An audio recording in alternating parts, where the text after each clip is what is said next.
এই ব্যাপারে আমাদের উদ্যোগ নিয়েছেন আমাদের সমস্ত এলাকার যারা মুসলিম, তারা এই আইনটাকে মেনে নিতে পারছে না। আমরা তো পার্লামেন্টে যেতে পারবো না এবং বিধানসভা যেতে পারবো না, লোকসভা যেতে পারবো না। আমরা পথে, জনপ্রতিনিধিরা তো অলরেডি কেস করেছে, তারা করেছে, কিন্তু আমাদের করণীয় রাস্তায় দাঁড়িয়ে এটা আন্দোলন করা এবং কেন্দ্র সরকারের কানে পৌঁছানো যে না, এটা আমি আইন পাস করেছি, তাতে এটা জনগণ মেনে নিচ্ছে না। এই জন্যই আমরা রাস্তায় পথে আমরা এই মিছিল করছি এবং রিলি করছি, সরকারকে জানাচ্ছি, পাবলিকও জানতে পারছে যে না, আমরা সবাই এই বিলকে পছন্দ করছি না। এই বিলকে সরকারকে যত তাড়াতাড়ি তাকে উদ্ধার করতে হবে। আগামী 16 তারিখে মুখ্যমন্ত্রী, পশ্চিমবঙ্গের মুখ্যমন্ত্রী আপনাদের ডেকেছে। ইমাম অ্যাসোসিয়েশনের পক্ষ থেকে আপনারা কি সেখানে যাচ্ছেন?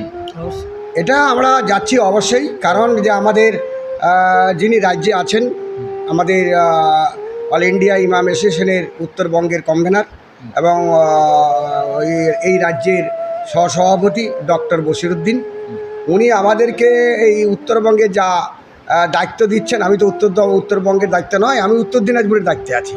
তো আমাকে উত্তর দিনাজপুরে যেভাবে দায়িত্ব দিচ্ছেন ডক্টর বশিরউদ্দিন দা, তার কথা মতো আমাদের উত্তর দিনাজপুর আমাকে সেভাবে প্রচার করতে হবে। এবং আমাকে এটাও বলেছে, আমাদের মিটিং হয়েছিল, তা বলেছে এটাই যে এখান থেকে ব্যাপক মানুষ যেতে হবে। তবে অনেক মানুষ যাবে, ট্রেনে জায়গা হয়তো দিতে পারবে কি না সন্দেহ আছে, এবং যেই জায়গা আমাদেরকে ডেকেছেন সেই জায়গাও জায়গা দিতে পারবে না সম্ভবত। তবুও আমরা চেষ্টা করছি যত কম লোক নেওয়া যায়। আপনারা কি বার্তা দেবেন সেখানে আপনারা কি দাবি জানাবেন? সেখানে আমাদের দাবি একটাই, মুখ্যমন্ত্রীকে আমরা বলবো যে আপনি অভিভাবক আমাদের এই পশ্চিম বাংলায়, আপনি একজন মুখ্যমন্ত্রী এবং আপনাকে দেখতে হবে, প্রত্যেক জাতিকে দেখতে হবে। মুসলিমের উপরে যেমন নজর আপনার থাকবে, হিন্দু ভাইদের উপর সেই রকমই নজর থাকবে। আপনি নিরপেক্ষভাবে আমাদের ওয়াকফ বোর্ডের যে বিলটা করেছে, এই আমাদের দিকে তাকিয়ে এবং সমস্ত এলাকার মুসলিমের দিকে তাকিয়ে এই বিলটাকে ওনাকে আপনার বিধানসভায় ওনাকে এটাকে বাতিল করতে হবে। করা যায় কেন মুখ্যমন্ত্রী করতে পারবে না? মুখ্যমন্ত্রী তো এমএলএদেরকে নিয়ে পাস করে উনি জানাতে পারবেন না? কারণ উনি অনেক আইনগুলো তো পাস করছেন মুখ্যমন্ত্রী আমাদের।